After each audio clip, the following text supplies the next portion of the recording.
이 땅의 왕으로 오신 우리 예수님으로 인하여서 진정으로 할렐루야 하는 우리 모든 성도들이 되기를 바랍니다. 아멘. 우리는 계속 누가복음의 말씀을 보고 있습니다. 지금까지 말씀을 쭉 보면 예수님께서 주로 갈릴리 지역과 또 가버나움 지역에서 활동을 하셨습니다. 하나님 나라의 말씀을 전하시고 또 여러 가지 많은 기적도 행하심으로 인하여 예수님이 하나님의 아들이심을 보이시는 그런 일들을 많이 하셨습니다. 그런데 예수님께서는 이제는 그 갈릴리 지역을 떠나셔가지고 예루살렘으로 가시려고 하십니다. 왜냐하면 이제 때가 되었기 때문입니다. 어떤 때? 예수님께서 십자가를 지셔야 할 때가 되었기 때문입니다. 십자가 지시고 또 부활하시고 성천하셔야 할 때가 되었습니다. 그래서 예수님은 그 하나님의 때에 따라서 이제 예루살렘으로 가려고 하고 계십니다.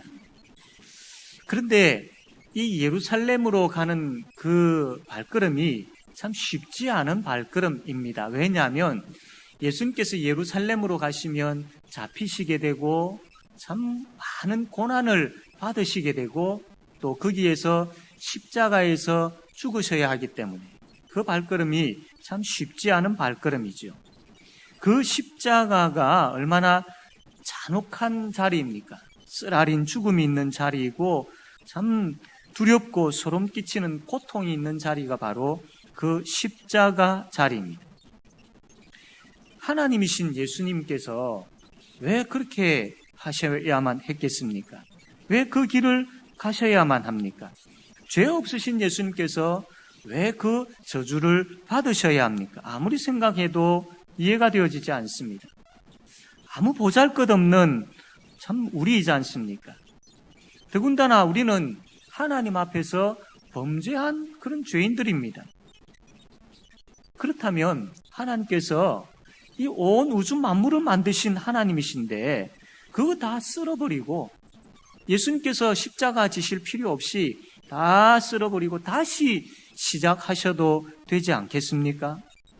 그런데 충분히 그렇게 하실 수 있는 능력을 가지고 계신 하나님이시지만 이 죄 많은 인간들을 다 쓸어버리지 아니하시고 예수님을 보내시고 예수님께서 오셨고 예수님께서 바로 그 십자가의 자리, 그 길로 나아가시는 겁니다.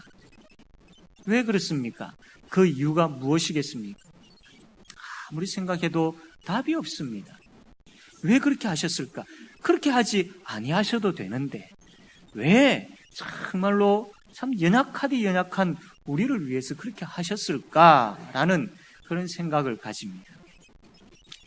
거기에 대해서 성경은 이렇게 답을 하지요. 요한복음 3장 16절입니다. 우리 한번 요한복음 3장 16절 다 같이 한번 읽겠습니다. 시작.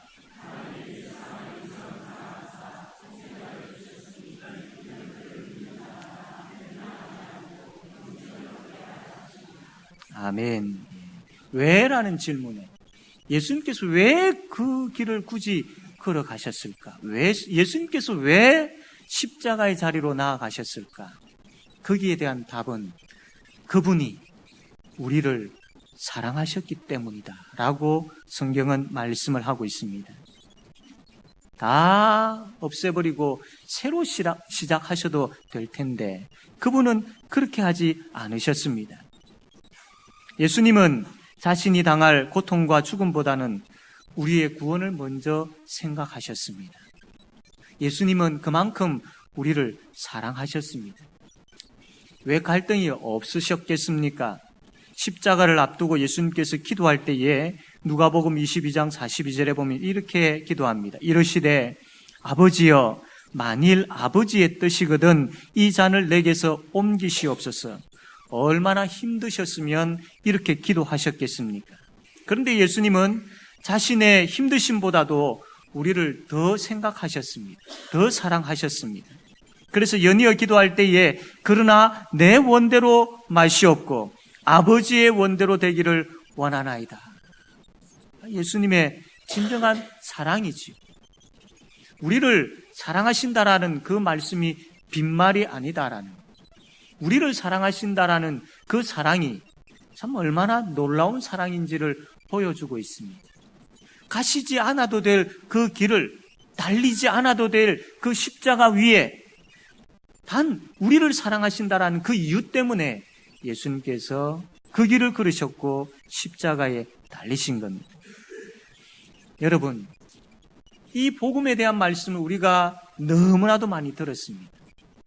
많이 들었지만 이 사랑 여러분 다 이해하십니까? 예수님의 이 사랑 여러분 다 깨달으십니까? 제가 하나님 앞에 기도할 때 이런 기도 제목을 가지고 기도합니다. 하나님, 그 사랑 알기를 원합니다. 더 깊이 알기를 원합니다. 그 사랑 내 마음에 가득 채워지기를 원합니다. 그래서 그 사랑으로, 그 사랑을 깨달음으로 인하여 하나님 앞에 예배하고 찬양하는 자가 되게 해 주십시오. 성령 하나님, 그거 깨달아 알게 해 주십시오. 성령 하나님, 나에게 역사하셔서 그 사랑, 아무리 생각하려고 해도 그 사랑이 내 마음속에 차고 넘침으로 인한 기쁨과 감격과 즐거움이 너무나도 부족한데 그 사랑 깨달아 알게 해달라고 그렇게 하나님 앞에 부르짖습니다. 성령 하나님께서 우리의 마음에 역사하셔서 이 십자가의 사랑, 이 처음 사랑이 회복되게 하시는 그 은혜가 우리에게 가득하게 되어지기를 바랍니다. 어떤 분들은 예수님의 십자가 생각하면 참 마음이 감동이 되고 감사가 일어나고 찬송이 절로 난다고 하지요. 우리도 그렇게 되었으면 좋겠습니다. 말씀을 통해서 예수님을 만나려고 애를 씁시다. 언제 어디서나 예수님 생각을 우리가 많이 합시다. 그리고 찬양도 어디서든지 많이 부릅시다. 그리고 예수님의 이름으로 우리가 기도도 자주 항상 기도합시다. 그래서 나에게 부어진 그 예수님의 십자가의 사랑을 깨달아 알고 감격하고 감사하고 누리는 그런 저와 여러분 다 되어지기를 바랍니다.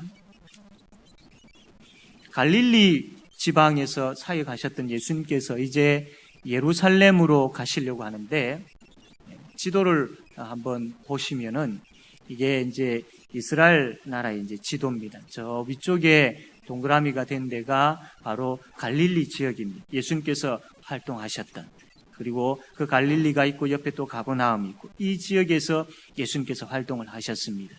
이제 예수님은 저 맨 밑에 있는 유대 땅으로 이제 오시려고 합니다. 그 유대 안에는 예루살렘이 있죠. 그래서 예수님께서 저 유대 안에 있는 예루살렘으로 이제 가시려고 합니다. 십자가를 지시기 위해서. 그 길을 이제 가시려고 하면 중간에 뭐가 있느냐 하면 사마리아라는 땅이 있습니다. 이 사마리아 땅을 통과하시고 예루살렘으로 가셔야 했던 거죠. 만약에 이 사마리아 땅을 지나지 아니하면 저 빙 우회를 해가 둘러가지고 먼 길로 가야 했던 겁니다. 그래서 예수님께서 이제 예루살렘으로 가기 위해서 사마리아로 지나가시려고 합니다. 제자 중에 며칠 보내셔가지고 이 사마리아 이 마을에 들어가서 여기서 이제 숙박할 곳을 찾도록 하시죠. 그 당시에 이 이스라엘 나라의 전통 중에 나그네가 자기 마을에 들어오게 되어지면 자기 집에 영접해서 대접하는 그런 아름다운 전통들이 있었습니다. 그래서 이 예수님과 그 일행이 이제 유다 땅으로 예루살렘으로 가시려고 사마리아를 거쳐 갈 때에 그 사마리아 지역에 있는 사람들이 당연히 그 전통에 따라서 참 예수님과 그 일행을 영접하고 대접해야 했던 것이죠. 그런데 이 사마리아 사람들은 예수님과 그 일행을 배척해버립니다. 대접을 하지 않습니다. 그 원인이 뭐냐면 53절 보니까 그 원인에 대해서 이렇게 이야기합니다. 예수께서 예루살렘을 향하여 가시기 때문에 그들이 받아들이지 아니하는지라. 이 사마리아 사람들이 예수님과 그 일행을 받아들이지 아니하는 이유가 뭐냐면 예수님께서 예루살렘으로 가시려고 하기 때문에 그렇다라는 겁니다. 이 무슨 말이냐면 과거에 이스라엘이 아수르라는 나라에 망했습니다.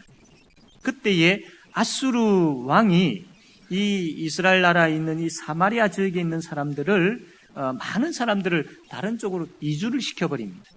그리고 다른 이방 나라에 있는 사람들을 그 사마리아 땅으로 들어와서 살게 합니다.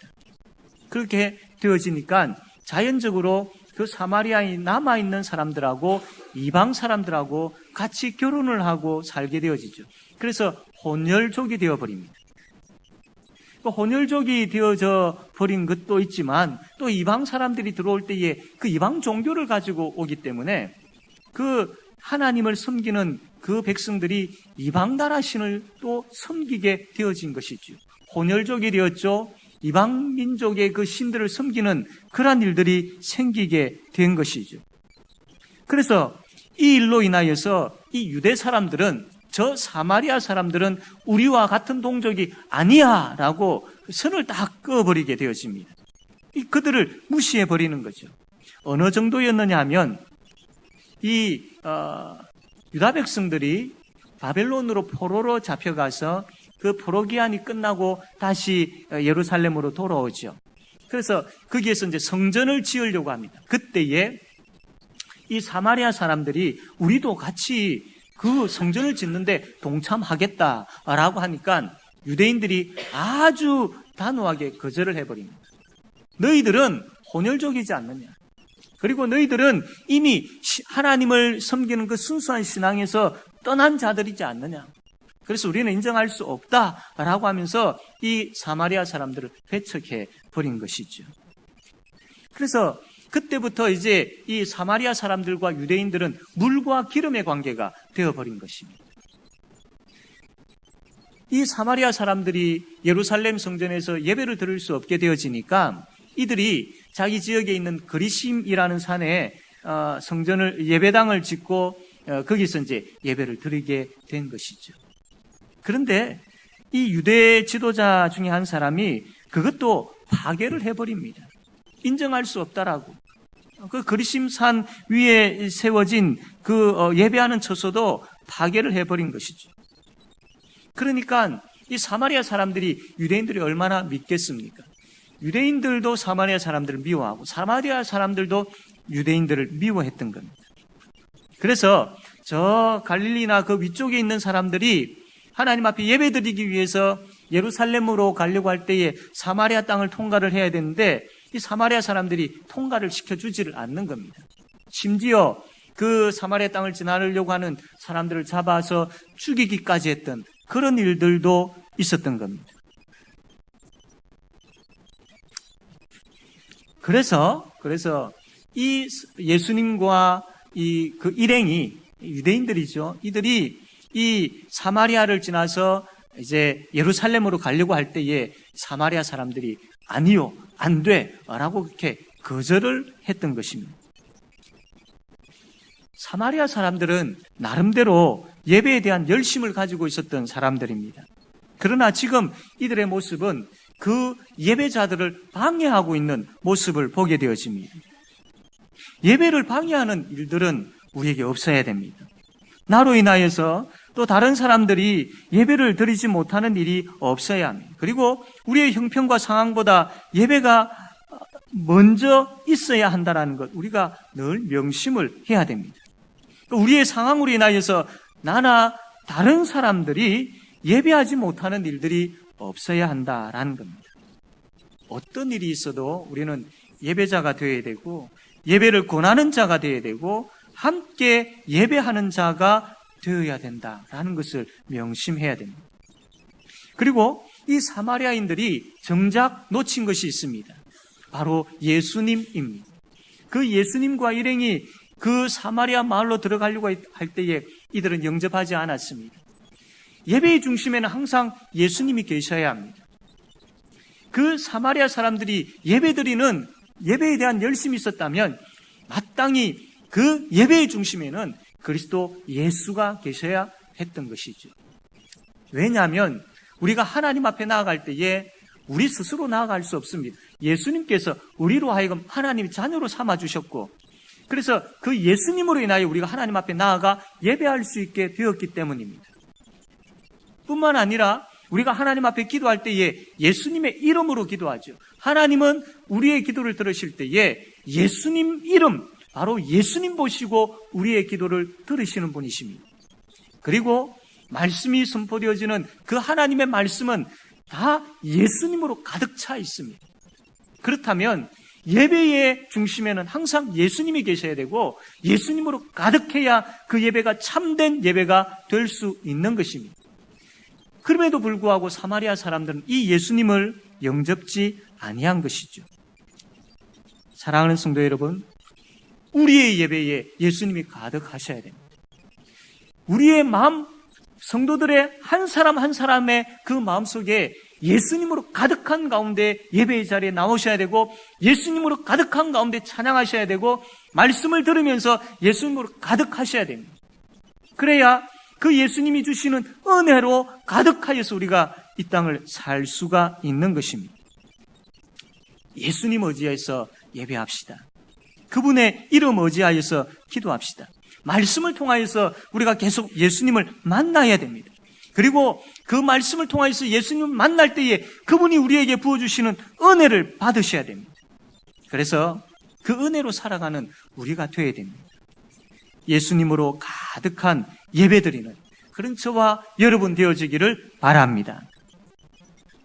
이제 사마리아인들의 참 배척이 있을 때에 어떤 일이 있었느냐 하면 그 예수님의 제자 중에 야고보와 요한이 있지 않습니까?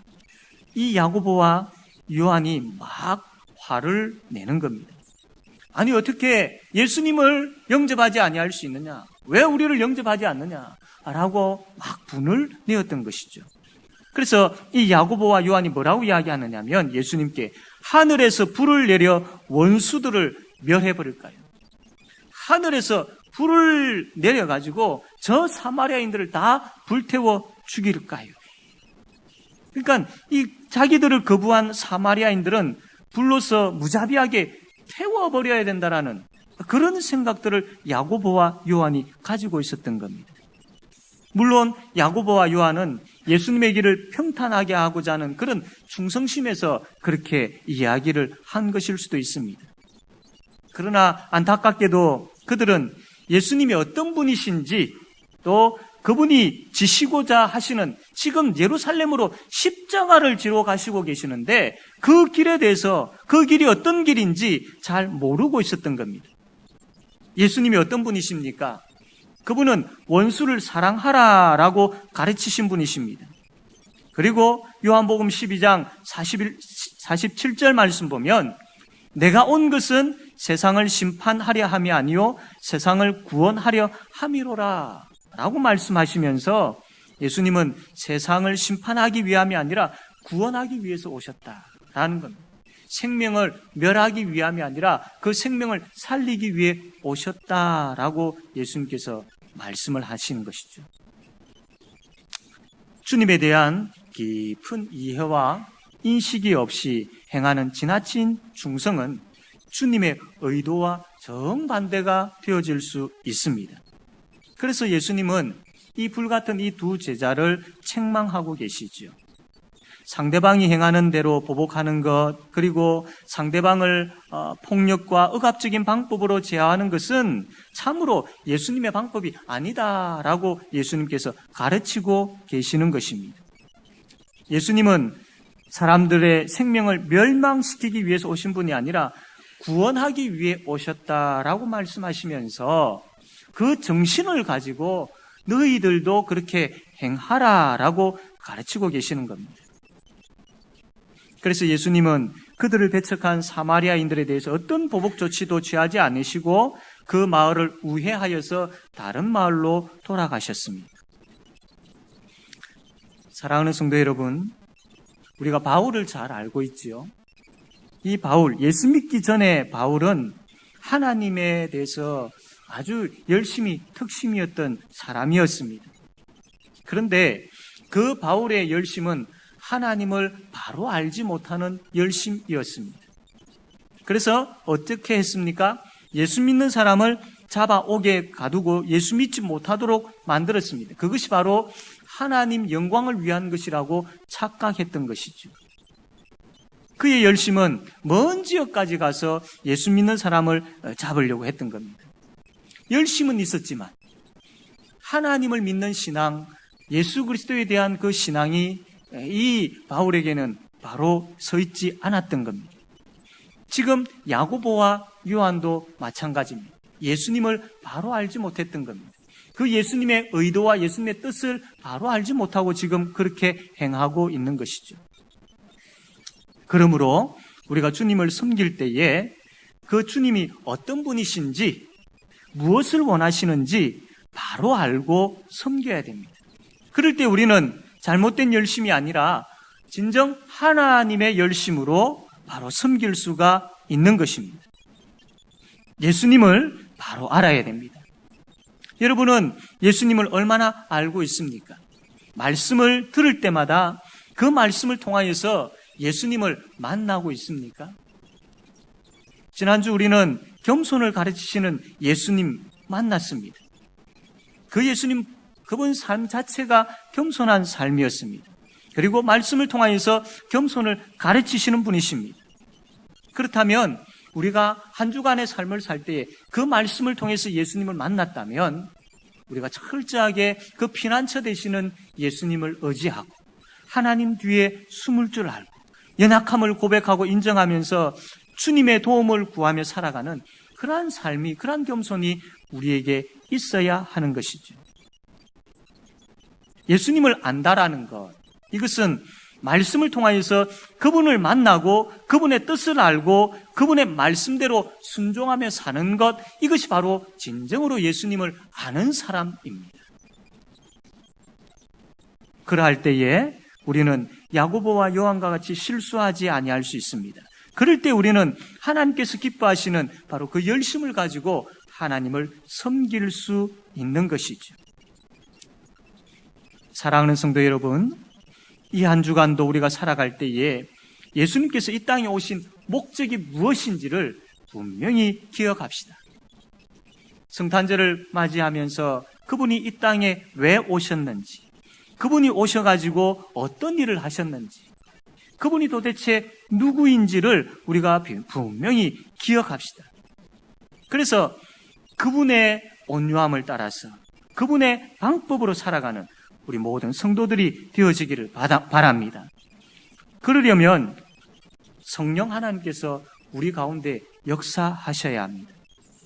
성령 하나님은 우리로 하여금 예수님이 누구이신지, 그분이 어떤 말씀을 하셨는지, 그 말씀의 뜻이 무엇인지 가장 잘 가르쳐 주시는 분이 바로 성령 하나님이시기 때문입니다. 그리고 그분은 그 말씀을 통해서 힘을 얻게 하시고 그 말씀을 가지고 예수 그리스도를 닮아가는 삶을 살도록 역사하시는 분이십니다. 그렇기 때문에 날마다 성령 하나님 사모합시다. 성령 하나님, 오늘도 내일도 나를 도와주시고 나를 다스려 주십시오 라고 그렇게 기도합시다. 그래서 이 한 주간도 성령 하나님의 인도하심을 받아서 예수 그리스도를 바로 알고 그분의 뜻 안에서 주님을 섬기는, 그분의 뜻 안에서 나의 일상의 삶이 살게 되어지는 그런 은혜가 저와 여러분에게 가득하게 되어지기를 바랍니다. 사랑하는 성도 여러분, 성령 하나님, 그분 우리의 가운데 역사하시기를 소원하는 이 기도 제목들을 잊지 마시고, 그분이 말씀을 통해서 예수님을 가르쳐 주시고 예수님의 그 말씀을 깨닫게 하시고 그 예수님께로 우리를 인도하실 때에 아멘, 아멘 하면서 그 성령 하나님의 인도하심을 따라 예수님으로 충만하고 예수 그리스도 그 십자가 생각할 때 그 십자가의 사랑 깊이를 깨달아 알게 되어지고, 그래서 그 예수님으로 충만한 가운데, 그 예수님으로 가득한 가운데, 그 십자가의 은혜의 사랑이 내 속에서 넘치는 가운데 오늘도 내일도 이 한 주간도 우리의 남은 모든 삶 가운데 이 은혜가, 이 은혜로 살아가는 우리 모든 성도들이 되어지기를 바랍니다. 아멘.